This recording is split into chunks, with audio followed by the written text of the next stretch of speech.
toutes ces questions sur l'entrepôt existant et comment l'adapter, on va essayer d'y répondre avec trois spécialistes que j'ai l'honneur d'accueillir sur le plateau. Donc trois spécialistes qui est à la fois un éditeur, à la fois un cabinet de conseil et à la fois un développeur et intégrateur de solutions automatisées qui vont pouvoir répondre justement à toutes ces questions que pose finalement une flambée de l'omnicanal qui va sans doute être pérenne.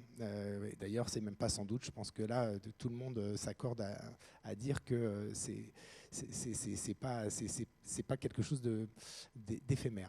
Donc, à ma gauche, j'ai Pauline Poissonnier, donc, qui est Business Solution Manager. Alors, j'ai pas traduit, hein, je suis désolé, de la suite logicielle Reflex de Hardis Group. Alors, tous ces anglicismes pour dire quand même que Hardis est un éditeur et une entreprise de services numériques française, hein, basée à Grenoble. Il n'y a à la limite pas besoin de le présenter, mais je le précise quand même.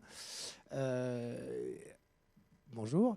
Benjamin Le Tarouilly, vous êtes chef de projet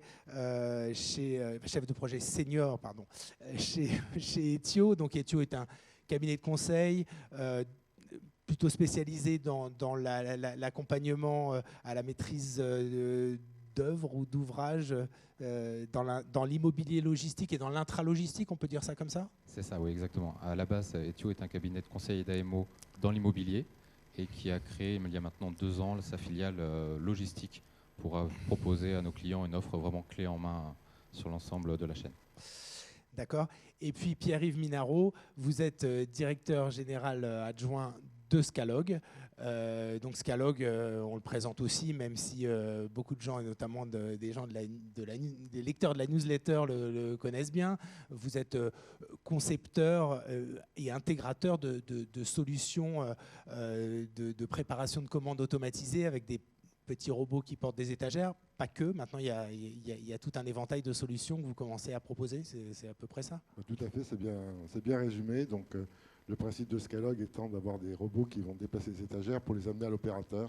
Donc c'est un système goods to man qui permet de gagner tout le temps de la marche et d'augmenter les process et de qualifier les process et d'éviter les erreurs, notamment au niveau des pickings. Ok. On revient juste au titre, parce que c'est vrai que c'est un peu volontairement provocateur de parler de grandes heures, mais c'est quand même une réalité. Justement, comment ça se traduit, les grandes heures de l'omnicanal? Benjamin, peut-être, comment vous, vis-à-vis de vos clients, comment vous avez pu voir un petit peu comment cette vague s'est traduite? Oui, alors on a observé une tendance ces dernières années, confirmée par l'arrivée du e-commerce. Les distributeurs ont dû s'adapter à la demande client, à l'expérience client. Il est clair que le client a toujours été roi dans l'histoire, mais avec l'arrivée des nouvelles technologies et l'arrivée du e-commerce, on a eu, il n'est plus roi, il est presque Dieu, j'ai envie de dire, et le distributeur doit s'adapter à côté.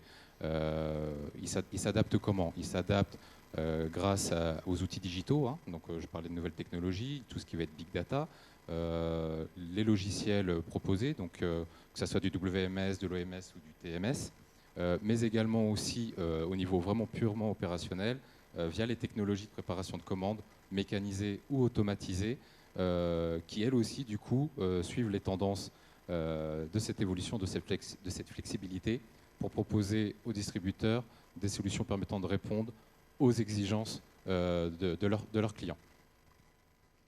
D'accord. Quand on parle d'entrepôt, là en l'occurrence, sur les projets d'automatisation, c'est plutôt des entrepôts existants, ou c'est justement des entrepôts from scratch qu'on va automatiser?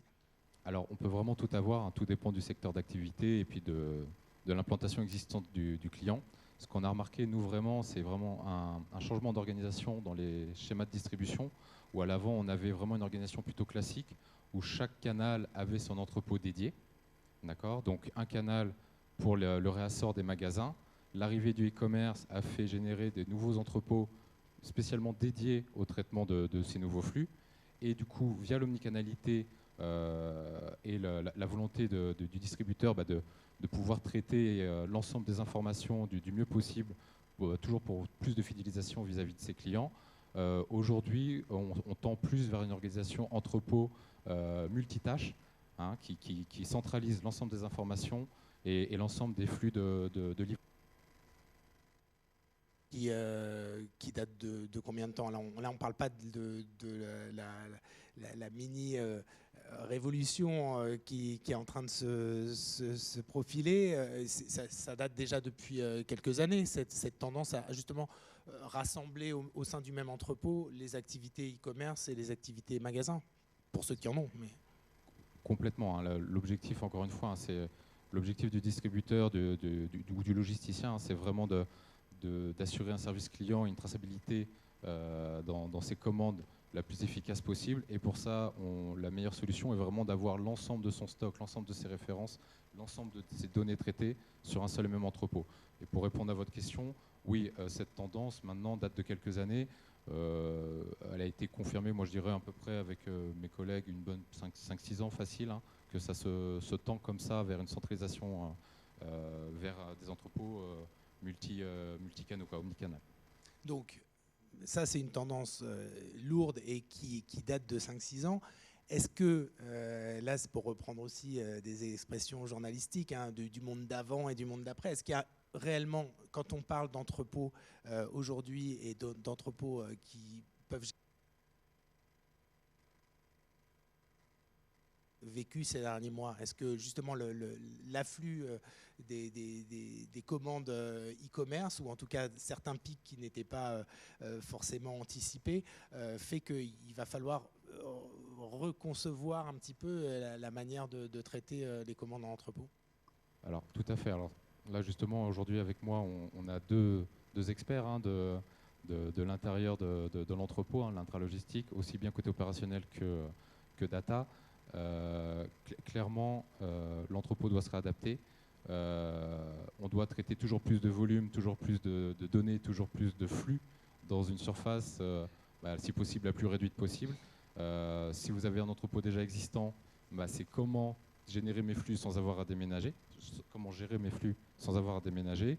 Si j'ai la chance de partir sur un entrepôt from scratch, comme vous disiez tout à l'heure, c'est comment utiliser rentabiliser le mètre carré le plus possible, avec des technologies et une organisation permettant justement cette réactivité et cette flexibilité si chère et si caractéristique de l'entrepôt omnicanal. Vous avez des clients, là justement, ces derniers mois, qui ont changé un petit peu leur fusil d'épaule, ou qui ont accéléré certains projets, justement, face à ce qu'on est en train de vivre en ce moment? Alors, à travers le Covid, pas forcément. C'était des tendances qui se confirmaient déjà, hein, clairement. On a beaucoup de projets qui ont été accélérés avec le Covid, mais qui étaient déjà lancés avant cette crise sanitaire. Mais les tendances, oui, sont là. Hein. On a peut-être entre 50% et 75% de nos clients qui veulent traiter demain, pouvoir traiter quand ils créent un nouveau process, ils investissent dans un nouveau process. Ils veulent se dire tout de suite, est-ce que demain, ce process, je serai capable de faire aussi bien du rassort magasin que de livrer mes clients? Ok. Pauline, je me tourne vers vous parce que finalement, Reflex, en tant que WMS, c'est une espèce de chef d'orchestre des flux de l'entrepôt. Donc vous êtes quand même à une position privilégiée pour voir un petit peu les évolutions. Qu'est-ce qui aujourd'hui doit être adapté pour que justement un entrepôt soit pleinement omnicanal dans sa préparation de commandes? Oui, en effet, c'est vrai qu'on avait vu cette unification des stocks et cet apport des flux e-commerce sur l'entrepôt. C'est une tendance, comme le disait Benjamin, qui s'est accélérée ces dernières années. Et en fait, tous les process logistiques d'un site sont impactés par cet omnicanal. On va le voir sur la petite infographie que je vous présente. Depuis l'arrivée des flux en entrepôt, on a un besoin de stocker dynamiquement les références en fonction de leur rotation, c'est-à-dire que des références qui sont poussées vers un réseau de magasins, vous allez avoir des vagues massives avec des volumes importants. Alors que sur du e-commerce, vous allez vous retrouver avec un référentiel article beaucoup plus important parce que vous voulez étendre votre catalogue pour vos clients. Donc on va avoir toutes ces logiques de stockage dynamique en fonction des taux de rotation. Mais on va justement, avoir... juste là, je vous interromps. Justement, et c'était peut-être là aussi que ce qui soutenait en fait l'option de séparer un peu les deux entrepôts. Comment on fait du coup? Et ça veut dire qu'on va avoir quand même du stockage différent au sein du même entrepôt, différent entre les prises de commandes e-commerce et magasins, ou on peut quand même mixer les deux et le WMS va se charger de gérer tout ça? L'enjeu du WMS, c'est bien justement de venir piloter en temps réel et de prendre la meilleure décision en fonction du stock qui arrive et des commandes qui arrivent. Donc, on ne va pas forcément dire on a un traitement unique pour un canal particulier. On va vraiment s'adapter en temps réel à partir de données hétérogènes, donc les données de stock, les données de commande, les données d'espace disponible, de ressources disponibles aussi, les équipes sur place et puis l'occupation des systèmes de mécanisation, par exemple. Et le WMS, il va venir traiter toute cette information et prendre la meilleure décision possible en disant j'ai de la place pour stocker en masse de façon consolidée, ou j'ai une très forte demande d'e-commerce sur telle référence, je vais la placer déjà au plus près du picking de la zone dédiée au e-commerce, etc., etc. Donc c'est cette capacité à prendre beaucoup d'informations en compte et à réorganiser les flux au fil de la journée en fonction des ressources disponibles. Sans forcément dédier un stock, par exemple, à l'e-commerce. Tout à fait. L'enjeu, c'est vraiment que tout le stock doit être disponible à tous les clients, quel que soit le canal de vente. Les magasins, le e-commerce, d'autres canaux demain via les marketplaces, etc. Donc le stock est complètement unifié. Il est unifié dans l'entrepôt, mais il est dans tout le réseau logistique. On le voit aujourd'hui. En tant que consommateur, par exemple, on attend aussi de pouvoir commander sur Internet une pièce qui est disponible en magasin. Donc on est allé un cran plus loin dans l'unification du stock, c'est qu'on l'a unifié sur les sites logistiques, mais on l'a unifié sur l'ensemble du réseau de distribution. Et c'est bien les OMS et ensuite les systèmes d'exécution qui vont, en fonction des commandes des clients, aller les réallouer de la façon optimale. D'accord. Pierre-Yves, sur ces entrepôts, justement, à la fois e-commerce et magasins, vous intervenez chez vos clients. Est-ce que vous mettez en place des systèmes d'automatisation qui vont pouvoir répondre aux deux types de commandes, ou bien à un seul type? Quelle est la configuration type, s'il y en a une? Alors, chez nous, Scalog, ça vient de scalabilité. Donc le principe est de pouvoir changer facilement de commandes qui peuvent être du B2B en commandes B2C. Donc on a des clients qui gèrent les deux, c'est-à-dire qu'ils ont et une partie commande Internet et une partie magasin. Le challenge dans ce cas-là, c'est le nombre de colis que vous allez avoir. Quand vous êtes en B2B, si vous avez 5000 produits à prendre, vous allez peut-être avoir 200 clients ou 200 commandes à fournir pour vos magasins. Quand vous êtes en B2C, cette fois-ci, sur 5000 produits, vous allez avoir 4000 commandes à traiter. C'est ça, c'est monoréférence. Donc, tout le point, si vous voulez, quand vous êtes dans un système d'automatisation, tel que Scalog, vous allez avoir, à côté de l'opérateur, vous allez avoir un système de rucher qui existe. Ce rucher, c'est le nombre de commandes qu'il a. Donc, nos clients ont pu modifier, par exemple, pendant la période de confinement où le canal vente-magasin est fermé, il est fermé actuellement, enfin, il vient juste de rouvrir, mais quand il était fermé, de pouvoir rouvrir, si vous voulez, tout en e-commerce, en augmentant le nombre de commandes que vous avez. Si vous regardez la slide qu'il y a, du côté B2B, vous allez avoir 40 commandes en parallèle. Du côté B2C, vous allez en traiter 80, multiplié par 2, puisqu'il y a deux parties de rucher. Donc, vous allez traiter 160 commandes ou 200 commandes en parallèle. Et de l'autre côté, vous allez en traiter à peu près une quarantaine ou une trentaine. Donc, c'est cette différence-là qui va faire qu'on va pouvoir gérer très facilement des flux qui vont être différents. D'accord. Quelle est la proportion justement de vos clients qui utilisent à la fois Scalog pour les commandes B2B et les commandes e-commerce? Alors si on prend, on a des clients qui ne sont que B2C, donc on va trouver certains logisticiens, on va trouver des clients qui font les deux. On a par exemple Wesco qui équipe normalement les maternelles, mais vous pouvez aussi acheter sur Internet sur leur site. Vous avez des clients comme Chopper qui sont des grossistes pour les coiffeurs, mais vous pouvez aussi acheter via des marketplaces, vous pouvez acheter leurs produits. Donc là, vraiment, ils utilisent les deux. Ils font une fois une vague de commandes qui va être B2B, une vague de commandes qui va être B2C. D'accord. Et justement, chez ces clients-là, l'impact, je ne vous ai pas donné la parole tout à l'heure sur l'évolution justement des flux e-commerce. Vous avez été contacté par ces clients-là ces derniers mois pour éventuellement adapter, pour faire évoluer, puisque Scalog, c'est la scalabilité, faire évoluer aussi la configuration. Est-ce que ça, c'est aussi quelque chose qui vous occupe en ce moment ?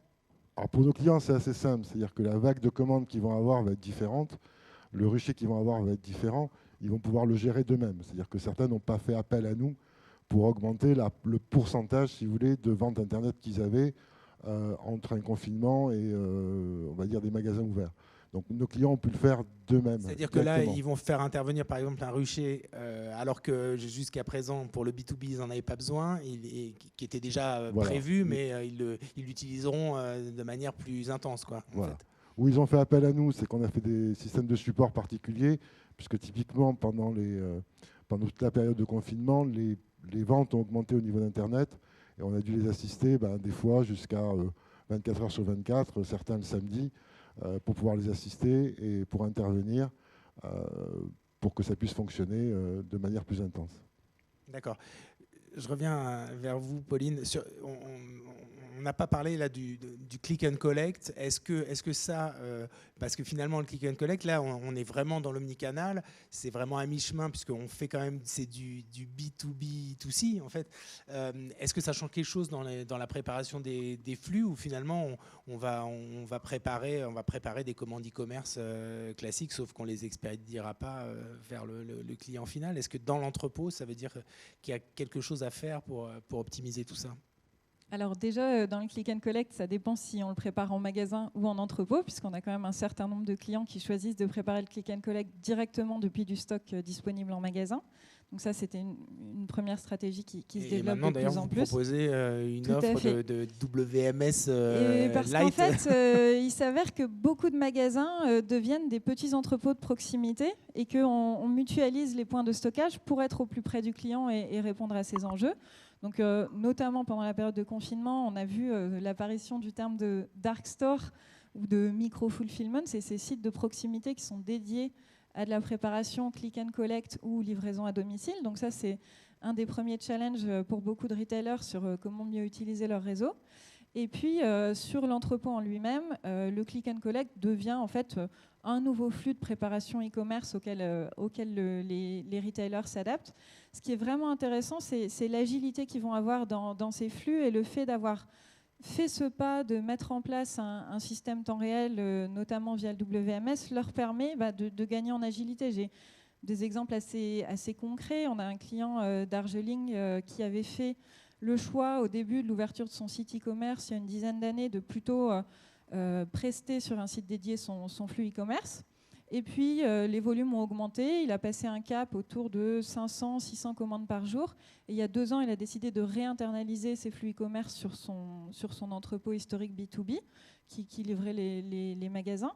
Et en fait, pendant le confinement, est arrivé le groupe Chantel a décidé de produire des masques de façon massive et a utilisé en fait ce site d'Argeling pour les distribuer en e-commerce à ses clientes. Et vous êtes passé d'un volume de 500-600 commandes e-commerce par jour à plusieurs milliers de commandes à expédier dans la journée. Et là, ils ont vraiment retravaillé leur process entrepôt en 3 jours, créé un nouveau flux e-commerce qui était plus simple, avec moins de préparation successive, Comment ça se fait en 3 d'emballage, jours, etc. parce que là, on se dit que c'est totalement impossible. Comment on fait là C'est le fait d'avoir un système d'abord qui est paramétrable, donc beaucoup de process qui sont prédéfinis et la capacité à activer, par exemple, un process e-commerce de ramasse massive avec des tables d'emballage de commandes monolignes qui sont aujourd'hui étaient très peu importants dans leur ratio de volume de commandes et puis ont explosé avec ce flux de masques.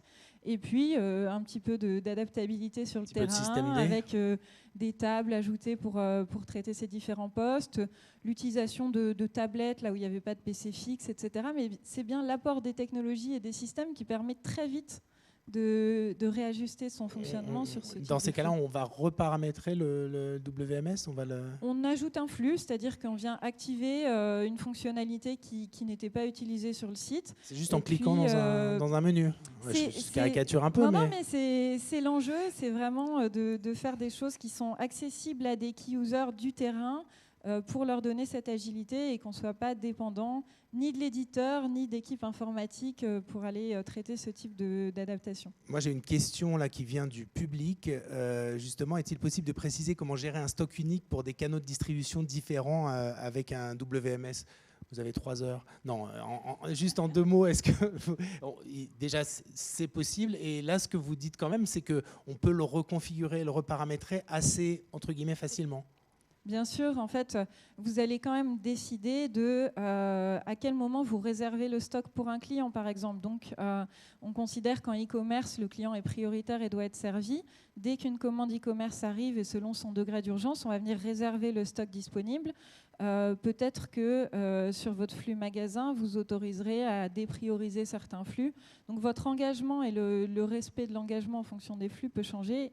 Et c'est bien le WMS qui va venir le piloter.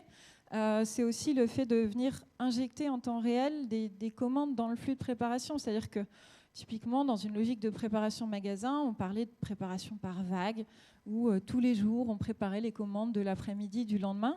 En e-commerce, c'est en temps réel. Au dernier moment, j'ai une commande plus urgente qui arrive, je viens réattribuer le stock et le reprioriser. Là, vous faites la transition, parce que je voulais interroger Benjamin sur des notions vraiment conceptuelles. Donc là, il n'y a pas mieux qu'un consultant pour nous en parler, mais sur l'agilité. Comment, justement, l'agilité en entrepôt, comment vous le présentez à vos clients? Quel est le chemin vers ça quand on a un entrepôt existant et on va dire, voilà, je voudrais qu'il devienne plus agile. On commence par quoi? J'ai 3 heures, c'est ça? Ouais, un petit peu moins quand même. Non, alors, très clairement, hein, quand on arrive chez nos clients, hein, quand on commence une mission chez eux et qu'on se trouve face à ce genre de problématique, la première question qu'on leur pose, c'est: que voulez-vous faire? Comment voyez-vous dans votre entreprise dans 5 ans pour projeter? Quelles sont les nouvelles offres de services? Il y en a beaucoup qui vous répondent, voir l'entreprise dans 5 ans en ce moment? Très difficilement. Très difficilement, on est bien d'accord. Mais on doit se projeter. On ne peut pas dimensionner un entrepôt pour nos flux actuels. On a vu l'expérience Covid avec le premier confinement qui a, pour certaines activités, impacté vraiment leur volume de commandes préparées, ça les a forcés à revoir complètement leur business développement, hein, leur stratégie de développement. Mais pour dimensionner, on est obligé de comprendre, nous, leur activité. On les aide à se poser les bonnes questions par rapport à leur organisation actuelle existante. Est-ce qu'ils sont prêts? Est-ce qu'ils ont encore de la place? Est-ce qu'on peut aller en chercher en mécanisant ou en automatisant? Est-ce qu'ils ont déjà le système aussi IT existant, performant? Alors, on cite Reflex, mais il y en a d'autres aujourd'hui, de toutes les gammes, de tous les niveaux et de toutes les spécialités. Mais c'est un vrai sujet parce que beaucoup de nos clients, quand on arrive très en amont, nous, dans nos phases, pensent qu'ils peuvent passer comme ça dans le schéma omnicanal, mais quand on pose les bonnes questions, on s'aperçoit que ça nécessite quand même une vraie préparation, une vraie réorganisation, qu'on préconise vraiment, nous, à notre échelle, de faire le plus tôt possible pour gagner derrière en flexibilité, en agilité et surtout en résilience, surtout sur des périodes comme on le voit actuellement. Hein, les entreprises qui ont été le plus efficaces pendant le confinement, c'est les entreprises qui avaient été déjà préparées, ou en tout cas qui avaient été agiles. Pierre-Yves, Benjamin vient de dire, ça m'a marqué, on ne peut pas dimensionner son système automatisé, enfin je ne sais pas si je trahis ce que vous venez de dire, hein, son système automatisé avec les flux qu'on a aujourd'hui. Est-ce que justement, ce n'est pas un peu ça, Scalog, c'est de pouvoir évoluer, enfin, ce côté scalabilité que vous évoquiez tout à l'heure. Est-ce qu'on doit pouvoir se projeter sur des flux qu'on aura dans 2-3 ans, ou bien est-ce qu'on peut déjà, dès maintenant, se dire de toute façon, mon système va évoluer de manière assez continue et assez simple et je peux déjà me lancer? Comment vous travaillez avec vos clients justement sur ce dimensionnement? Alors, le système, si vous voulez, des étagères mobiles est un système très simple à mettre en place. Hein. Ce sont simplement des robots qui vont se guider sur des lignes.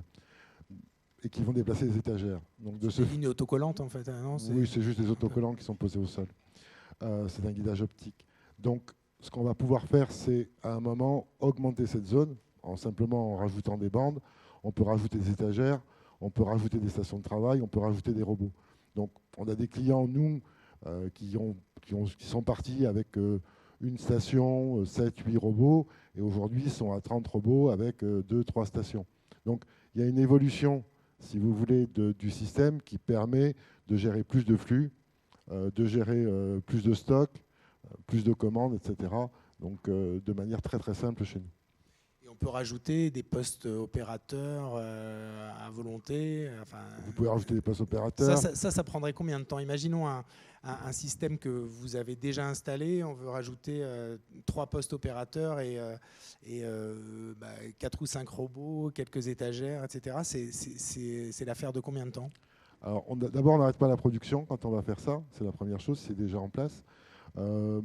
Pour installer une station de travail, c'est environ 2 jours de travail, à peu près. Les robots, on vous livre des robots. Il y a ce qu'on appelle un nœud d'insertion chez nous. Vous posez le robot et le système sait que maintenant, il était avant, par exemple, avec 10 robots. Maintenant, il va être avec 11 robots. Il le sait automatiquement. Il n'y a pas de phase de test particulière, de recette On recette bien sûr les choses, oui, et on vérifie quand ça fonctionne. Mais ça prend quelques heures. Oui. J'en profite pour vous poser une question que j'ai vue passer dans la colonne des questions. Je suis désolé, mais je ne les vois pas toutes arriver. Sur les contraintes de poids, les contraintes de format et de poids maximum de produits pour utiliser le type de système Scalog. Juste en passant, comme ça, j'en profite. Alors, le problème de format, c'est une étagère. Ça fait 800 de profondeur sur 2 faces et 1200 de largeur. On peut mettre tous les formats. Voilà. Si on va chez certaines personnes, on a des seaux, d'autres, on a du maquillage. Voilà. On peut avoir tous les formats de produits.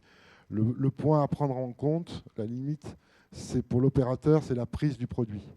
Si je prends un produit qui est très lourd, je vais prendre l'exemple d'une batterie de voiture, aller chercher une batterie de voiture sur une étagère, ce n'est pas forcément optimum pour un opérateur. Donc ce sont des produits qu'on va placer ailleurs, parce que les prendre sur une étagère n'est pas simple.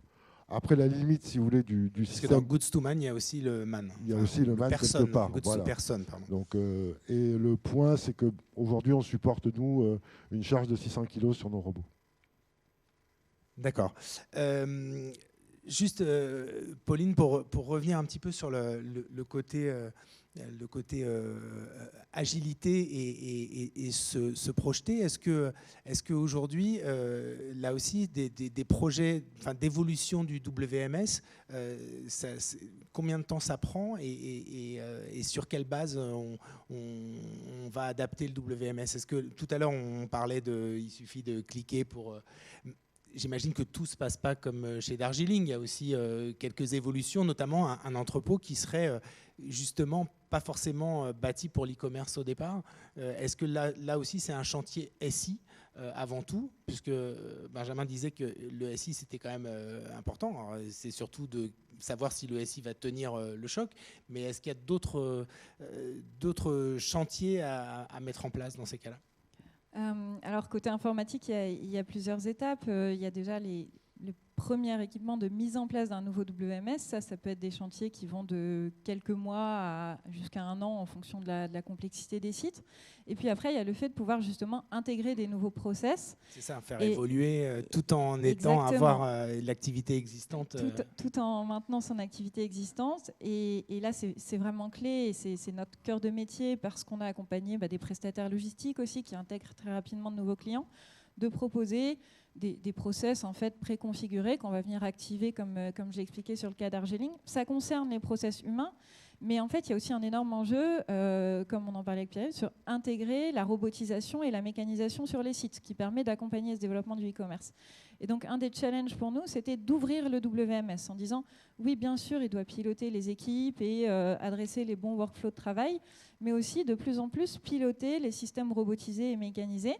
Et donc, les gros enjeux des dernières années, ça a été de se dire comment on intègre de plus en plus facilement des process robotisés, des process mécanisés, en ayant en fait ce process qui est standard dans l'outil et on va venir activer que tel flux est traité par des robots et non pas par des opérateurs, et lui envoyer des informations avec des échanges qui ont là aussi été standardisés pour simplifier cette intégration. Et donc, on passe de ce qui pouvait durer quelques mois à quelques semaines pour intégrer des nouveaux flux robotisés, ce qui est un enjeu clé sur les trends de développement du e-commerce. Mais dans le cas, par exemple, de Scalog, là, vous avez travaillé avec Scalog déjà pour pouvoir intégrer un certain nombre de choses, pour standardiser les échanges que vous avez avec le système logiciel de pilotage des robots. Comment les tâches se passent? C'est-à-dire que là, vous envoyez une mission comme si vous envoyiez une mission à un opérateur, et c'est Scalog qui s'en charge? On va sous-traiter une mission au système de pilotage de Scalog. Donc Pierre pourra en dire un peu plus, mais notre enjeu, c'est d'abord d'avoir optimisé la répartition des tâches, d'avoir décidé quelles étaient les missions les plus prioritaires.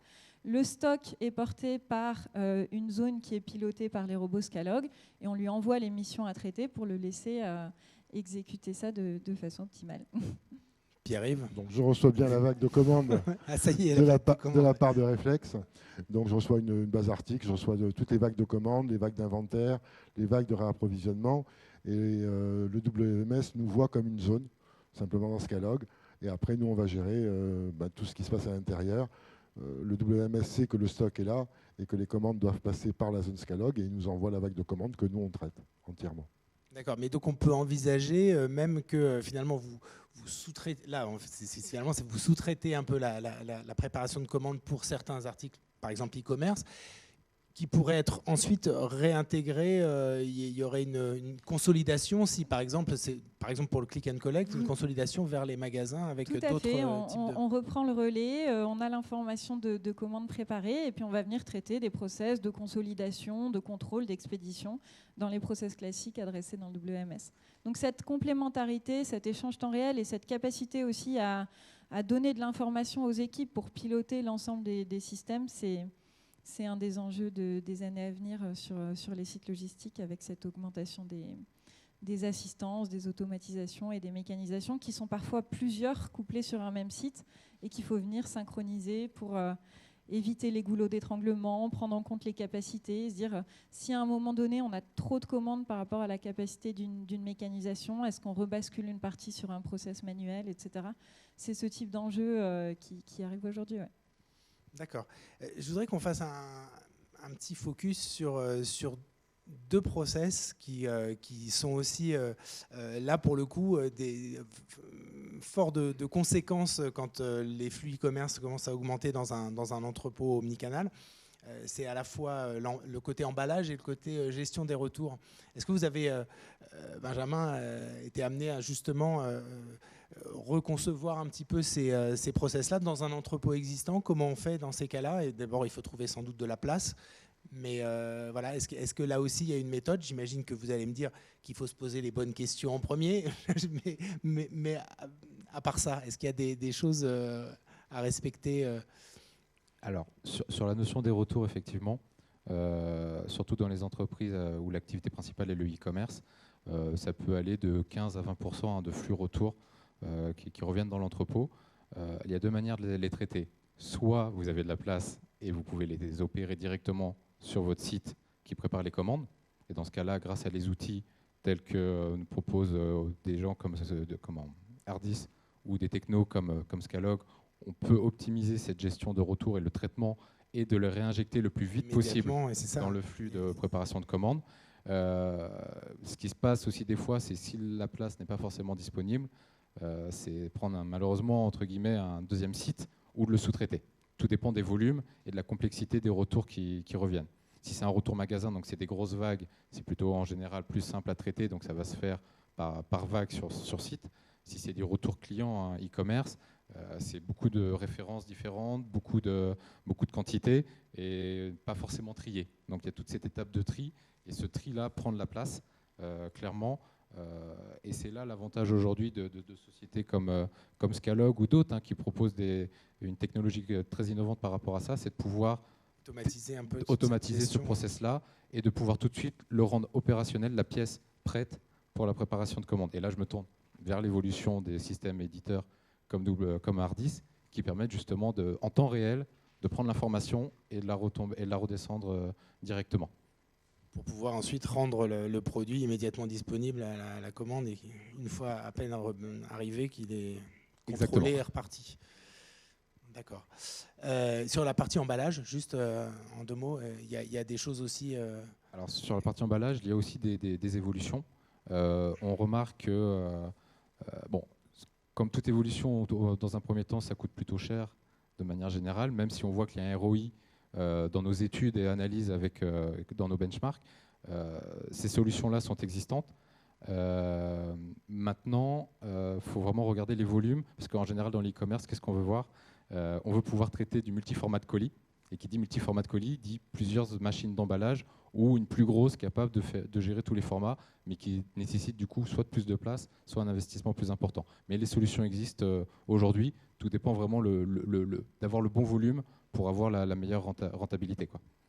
Ok, Pierre-Yves, sur justement l'utilisation des systèmes Scalog pour la gestion des retours, ça c'est un peu une deuxième, j'allais dire deuxième vague, on va peut-être pas utiliser ce terme-là, c'était pas forcément l'utilisation initiale et maintenant vous avez des clients qui l'utilisent comme tel ou bien c'était déjà pensé comme ça dès la création de Scalog? Alors on a développé, là on le voit sur la vidéo, on a développé avec nos gros clients qui est Decathlon, on a développé un système de retour.